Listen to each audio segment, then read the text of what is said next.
இன்றைய சிறகடிக்க ஆசை பிப்ரவரி 24 எபிசோட் வீட்டிலே ஒரு பெரிய திருப்பம் கொடுத்துருச்சு.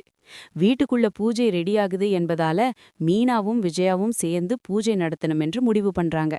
வீட்டில் இருக்கிற எல்லாரும் என்ன விஷயம் திடீர்னு பூஜை என்று கேட்க விஜயா ஒரு பெரிய நம்பிக்கையோட சொல்றாங்க.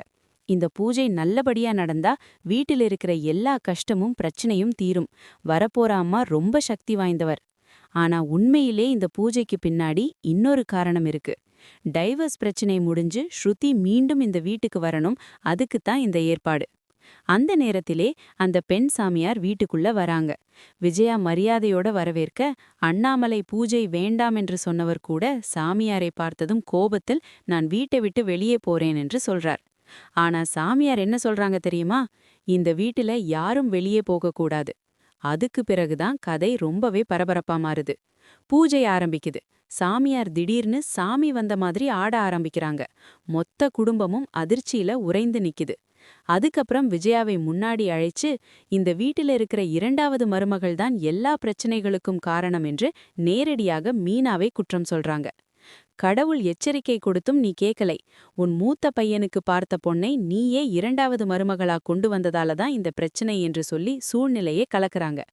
இதை கேட்ட முத்து ரொம்ப கோபமடைஞ்சு அவரை அடிக்க பாயிறார். ஆனா சாமியார் நிற்கவே மாட்டாங்க. மீனா இந்த வீட்டில இருந்தா விஜயாவின் தாலிக்கு ஆபத்து என்று சொல்லி இன்னும் பெரிய குண்டு போடுறாங்க. அதை கேட்ட மீனா உடைந்து போய் கதறி அழுறாங்க. விஜயாவும் என்ன செய்யறதுன்னு தெரியாம திகைக்கிறாங்க. அந்த நேரத்திலே அண்ணாமலை ஒரு மாஸ் டயலாக் விடுறார். நாம நல்லது நினைச்சா நல்லதுதான் நடக்கும். எனக்கும் மீனாவுக்கும் என்ன சம்பந்தம்? அதுக்கப்புறம் முத்து குத்துவிளக்கை எடுத்து சாமியாரை துரத்தி வெளியே அனுப்புறார். ஆனா வெளியேதான் உண்மையான ட்விஸ்ட். அந்த பெண் சாமியார் நேரா சிந்தாமணியை சந்திக்கிறாங்க.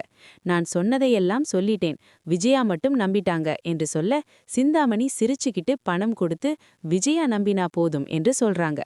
அப்படின்னா இந்த பூஜை முழுக்க ஒரு நாடகம்தானா? இதுக்கப்புறம் வீட்டுக்குள்ள விஜயா சோகமா இருப்பாங்க. ஆனா அதே நேரத்தில மீனாவை கடுமையாக திட்டி இனிமேல் நீ இந்த வீட்டில் இருக்கக்கூடாது என்று உறுதியா சொல்றாங்க. இது எல்லாம் விஜயாவோட உண்மையான பயமா, இல்லையென்றால் மீனாவை வீட்டை விட்டு அனுப்ப ஒரு பிளானா? முத்து, ரவி எல்லாருக்கும் சந்தேகம் ஆரம்பமாயிருச்சு. இப்போ பெரிய கேள்வி, மீனா உண்மையிலேயே வீட்டை விட்டு போவாங்களா, அல்லது உண்மை வெளிவந்து சிந்தாமணியின் திட்டம் உடையுமா? இதற்கான பதில் நாளைய எபிசோட்ல தான்.